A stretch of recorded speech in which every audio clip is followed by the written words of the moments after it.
다 같이 사도신경으로 우리의 신앙을 하나님께 고백하겠습니다. 나는 전능하신 아버지 하나님, 천지의 창조주를 믿습니다. 나는 그의 유일하신 아들, 우리 주 예수 그리스도를 믿습니다. 그는 성령으로 잉태되어 동정녀 마리아에게서 나시고 본디오 빌라도에게 고난을 받아 십자가에 못 박혀 죽으시고 장사된 지 사흘 만에 죽은 자 가운데서 다시 살아나셨으며 하늘에 오르시어 전능하신 아버지 하나님 우편에 앉아 계시다가 거기로부터 살아있는 자와 죽은 자를 심판하러 오십니다. 나는 성령을 믿으며 거룩한 공교회와 성도의 교제와 죄를 용서받는 것과 몸의 부활과 영생을 믿습니다. 아멘. 찬송가 484장 내 맘의 주여 소망되소서. 다 같이 찬송하겠습니다.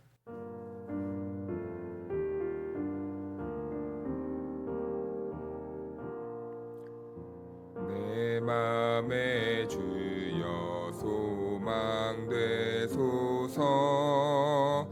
주 없이 모든 일 헛되어라.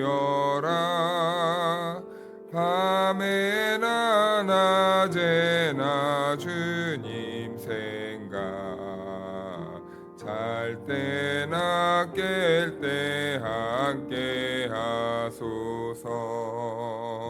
지혜의 주여 말씀으로써 언제나 내 안에 계십소서. 주는 내 아버지 나는 아들, 주 안에 내가 늘 함께하네.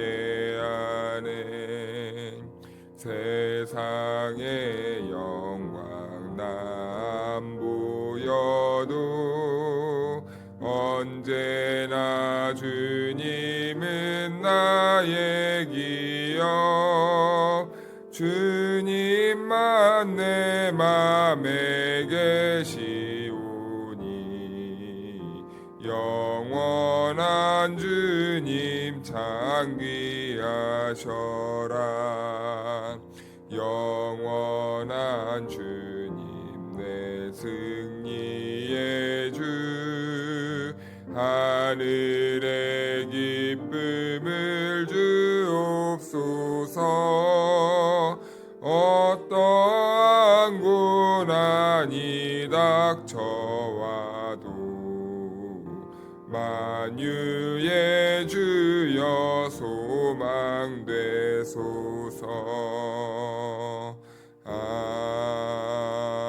아멘. 오늘 우리에게 주신 하나님의 말씀은 열왕기상 22장 29절에서 35절 말씀까지입니다. 이스라엘의 왕과 유다의 여호사밧 왕이 길르한 라못으로 올라가니라.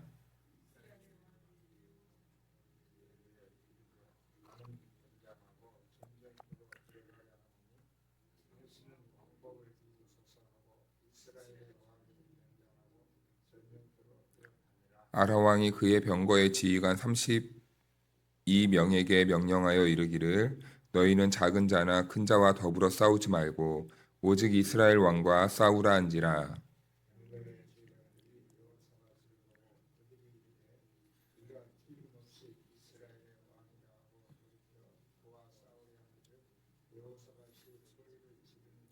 병거의 지휘관들이 그가 이스라엘의 왕이 아님을 보고 쫓기를 그치고 돌이켰더라.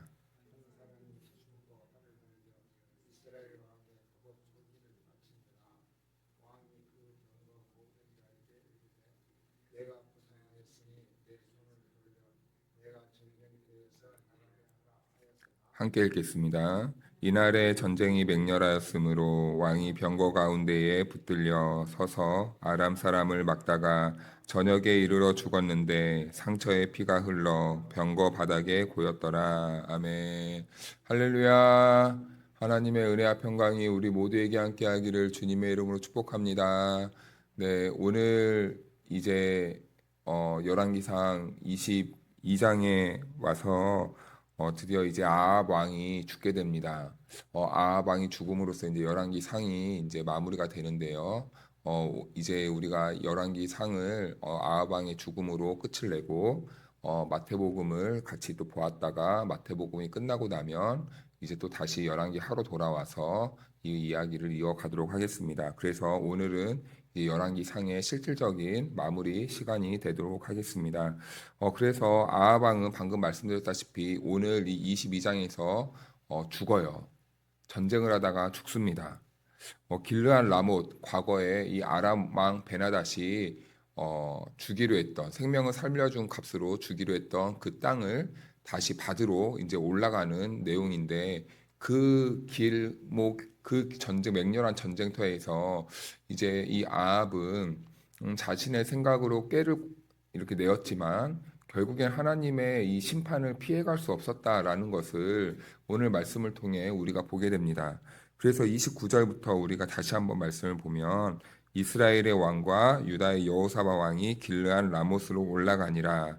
이스라엘의 왕이 여호사밧에게 이르되, 나는 변장하고 전쟁터로 들어가려 하노니 당신은 왕복을 입으소서 하고, 이스라엘의 왕이 변장하고 전쟁터로 들어가니라. 네, 미가야 선지자의 예언과 만류에도 불구하고 아합과 이제 여호사밧 왕은요, 이제 그 땅을, 길르한 라못 땅을 차지하러 이제 전쟁을 합니다. 결국엔 해요. 하나님의 말씀을 무시하고 하는 거죠. 그런데 이 아합 왕이 불안했나 봐요. 그래도 하나님, 미가야 선지자 그렇게 말하니까 내심 불안했나 봅니다. 그래서 이 전쟁에서 이 죽음을 피해가기 위해 꾀를 내거든요. 그런데 그 꾀를 내는 방법이 무엇인가 보았더니 여호사밧 왕과 서로 옷을 바꿔 입자라는 그런 전략이었습니다. 그렇게 하면은 이 아합 왕이 자기의 죽음을 피해가지 않을까라고 생각을 했기 때문이죠.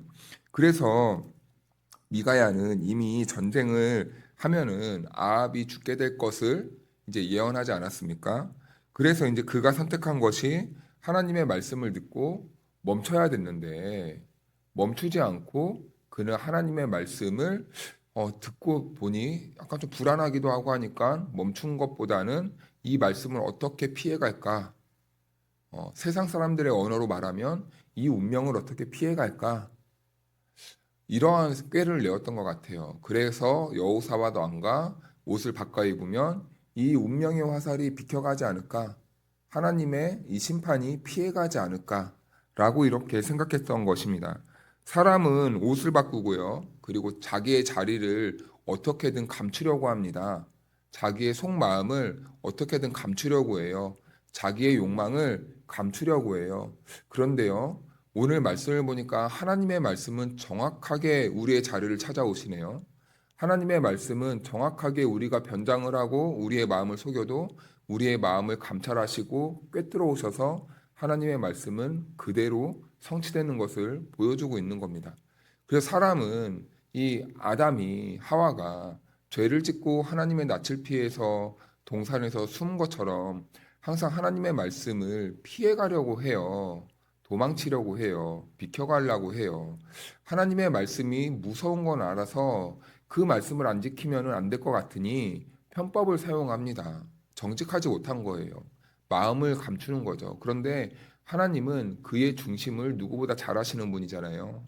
하나님은 누구보다 우리의 심령 상태를 잘 아시는 분입니다. 그래서 우리가 아무리 우리 생각대로, 우리 방법대로, 우리 계획대로 하나님의 말씀을 피해가려고 해도 이것은 어느 누구도 피해갈 수 없는 하나님의 말씀이었다라는 것이죠. 그래서 아합이 변장한 이유는 자기의 목숨을 어떻게만 한번 건져볼까, 이런 생각도 담겨 있었는데, 또 아합은요, 우린 이것을 알아야 됩니다. 하나님은 이 아합을 죽이기 위해서 경고한 게 아니라는 거예요. 하나님은 계속해서 엘리야를 통해서도 하나님은 그의 운명에 대해서도 너 그렇게 하면 죽는다라는 것을 말씀하셨고, 그리고 미가야 선지자를 통해서도 당신 전쟁하면 죽습니다라는 것을 예언을 했어요. 하나님은 계속해서 이 아합이 이 죄를 지을 때마다 그의 주변을 떠나지 않으시고, 하나님은 그에게 항상 멈춰라 경고하시고, 죽는다 경고하셨다라는 것을 우리는 잊지 않아야 된다는 겁니다. 그래서 21장 19절에 엘리야를 통해 어떻게 경고하셨었냐면요.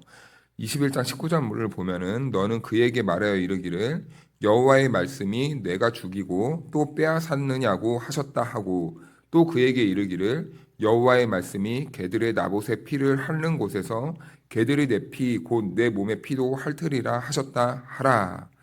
나봇의 포도원을 이제 무력으로 빼앗고 거기가 이제 나봇의 죽음의 자리가 되니 하나님께서는 나봇의 죽음을 보시고 정확하게 아합에게 너도 죽게 될 거야. 근데 너의 살과 피를 개들이 핥아먹을 거야. 라는 이 무시무시한 이 심판을 예언하십니다.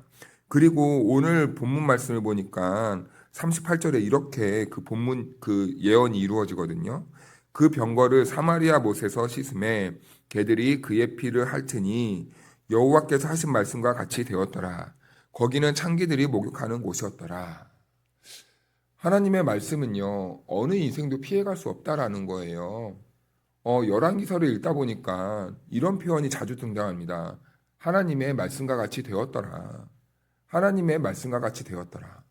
아무리 왕이고 아무리 권세가 있고 아무리 능력 있는 왕처럼 보여졌을지라도 이 세상에서 하나님의 말씀을 피해갈 사람이 아무도 없었다는 거예요. 하나님의 말씀이 선포되면요. 아무리 편법을 사용하고 아무리 내 마음을 감추고 싶어 하고 아무리 내가 하나님의 그 심판을 피해가고 싶어 해도 하나님의 말씀은 반드시 이루어졌다라는 것이죠. 그래서 오늘 이 말씀을 보며 하나님의 말씀을 겉으로 보면은 반드시 이루어지는 모습을 보여줍니다. 이것을 보면서 우리는 하나님 앞에서 늘 마음을 겸손하게 해야 되겠죠. 그런데 우리는 여기에서 숨겨진 하나님의 마음, 숨겨진 하나님의 의도가 무엇인지를 생각해 보아야 된다는 겁니다. 하나님께서 왜 아합에게 계속해서 죄를 지어도 이렇게 경고의 말씀을 주시는가?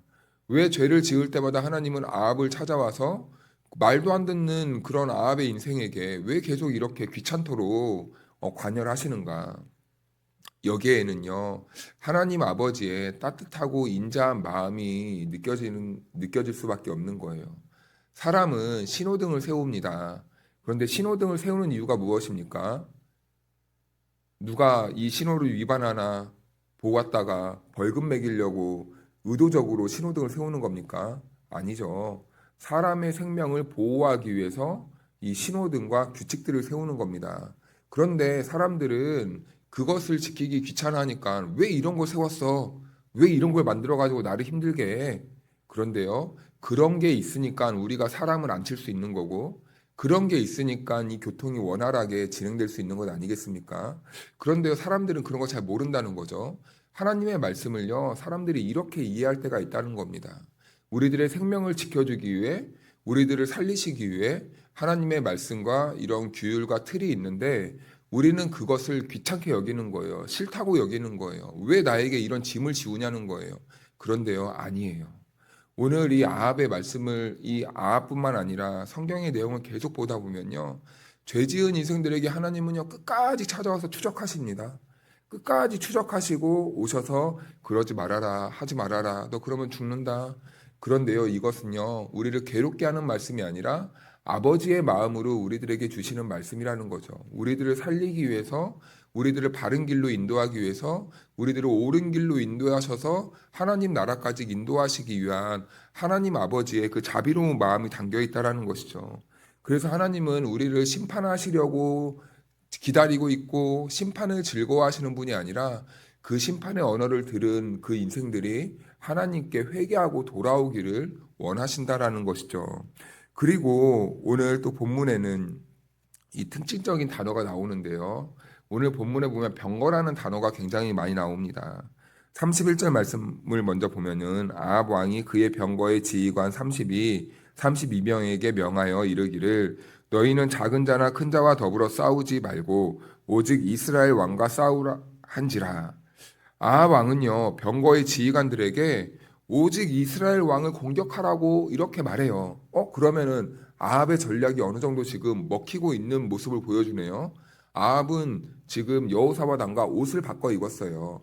그런데 지금 아람 왕은 너희는 다른 거 신경 쓰지 말고 오직 아합 왕만 너희들은 이 죽여라 라고 이렇게 말하는 거예요. 그러면 아합은 지금 이 운명을 피해갈 수 있는 지금 이런 모습을 보여주고 있는 것 같습니다.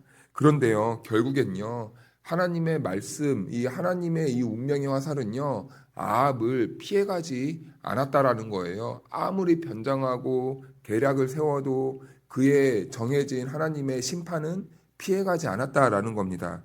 34절 말씀을 보니까요, 참 허망해요. 한 사람이 무심코 활을 당겨 이스라엘 왕의 갑옷 솔기를 마친지라.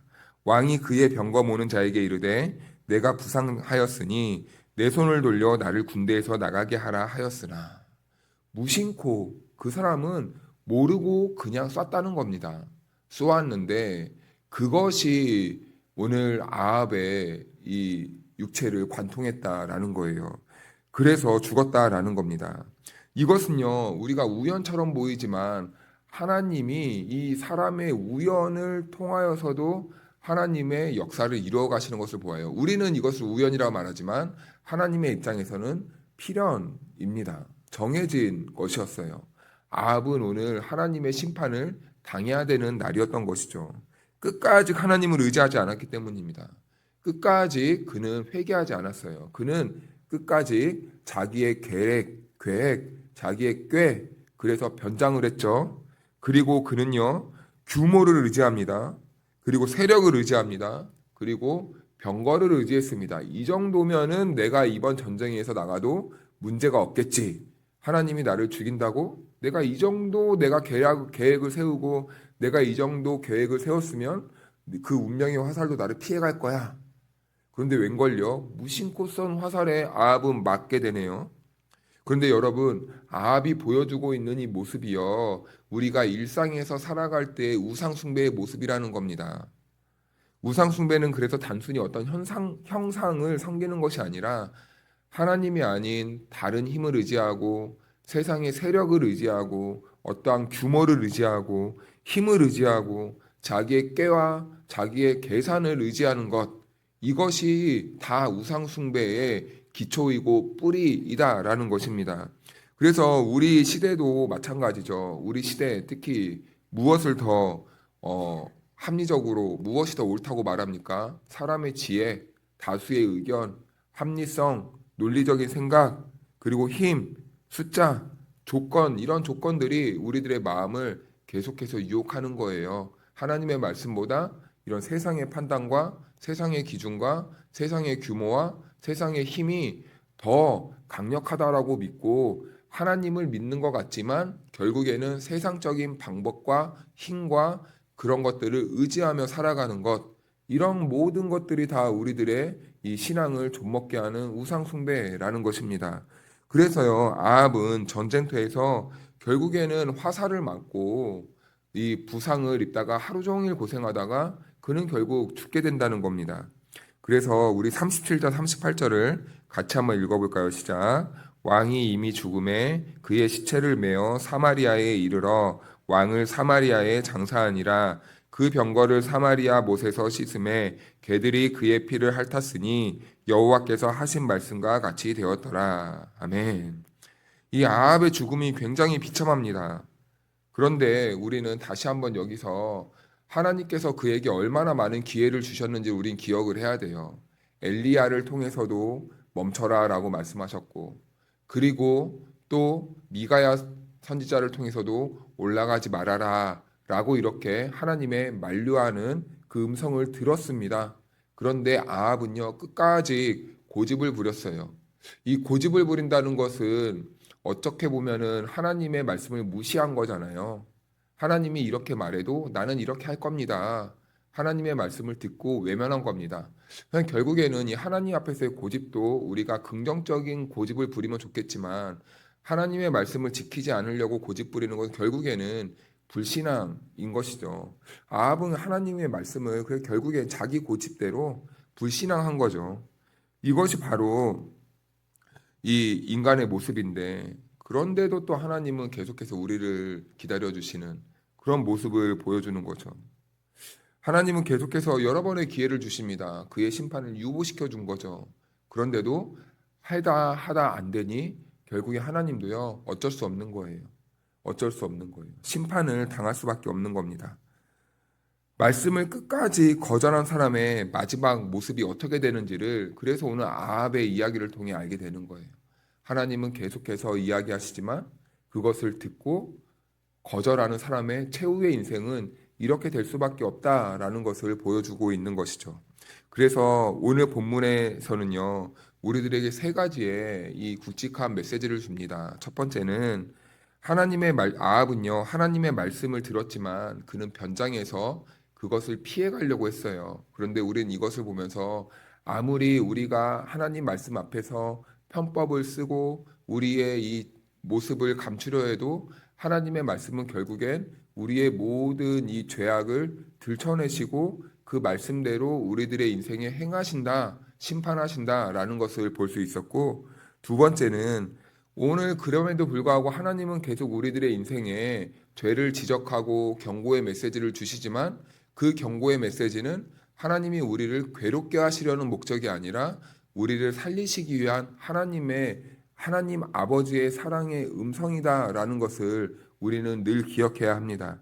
그리고 세 번째는 이런 하나님 아버지 앞에서 우리는 우상 숭배를 조심해야 된다는 거예요. 하나님의 말씀이 우리들의 인생을 이끌어 가시는데 우리는 계속해서 세상의 방법과 세상의 소리와 세상의 논리와 세상의 힘과 세상의 이 세력과 이 규모를 의지하고 싶어하는 이러한 마음이 들 텐데 이것은 바로 하나님 아버지 앞에서 우리가 하나님이 아닌 다른 것을 숭배하는 우상 숭배의 모습이다라는 것을 오늘 말씀을 통해 보여줍니다. 세상의 규모를 의지하다 아합은 어떻게 되었습니까? 힘을 의지하다 아합은 어떻게 되었습니까? 이 하나님의 말씀이 아닌 자기의 꾀를 의지하다 아합은 어떻게 되었습니까? 결국엔 죽었다라는 것입니다. 죽었다라는 거예요. 그래서 오늘을 살아가는 우리도요. 이 아합의 모습을 보면서 우리들의 인생을 한번 돌아보아야 된다라는 것이죠. 나는 하나님을 의지하고 있는가? 아니면 세상을 의지하고 있는가? 나는 도대체 무엇을 의지하며 이 세상 오늘을 살아가고 있는가? 사랑하는 여러분, 오늘 하루도 하나님께서 우리를 불러주셨으니 우리가 세상에 눈길을 주지 않고 하나님은 다시 하나님만 바라보고 그 말씀으로 역사하시는 하나님께 우리의 인생을 맡기기를 원하시는 거예요.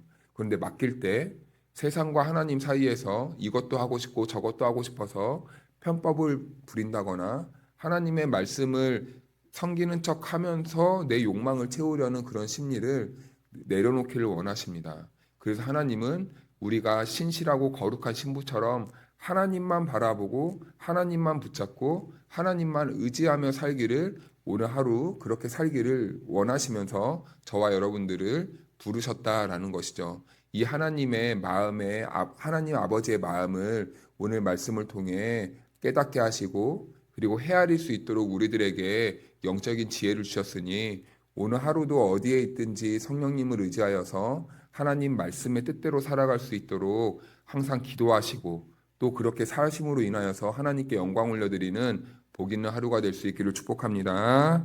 기도하겠습니다. 신실하신 하나님 아버지, 오늘도 변함없는 말씀으로 우리의 걸음을 비추어 주시니 감사합니다. 우리를 살리시기 위해 경고하시고 돌이킬 기회를 주시는 하나님의 오래 참으심과 인내를 기억하게 하시니 너무 감사합니다. 하나님, 저희가 살아가는 동안 눈에 보이는 조건과 환경을 의지하기보다는 언제나 하나님을 먼저 신뢰하는 믿음을 허락하여 주시옵소서. 내 경험과 계산이 앞설 때에는 말씀으로 우리의 마음을 바로잡아 주시고 스스로 안전하다고 여기는 곳이 아니라 주님의 뜻 안에 거하는 것이 가장 안전한 삶임을 잊지 않게 하여 주옵소서. 하나님 아버지, 주님께서 맡기신 성도들을 은혜 가운데 붙들어 주시길 원합니다.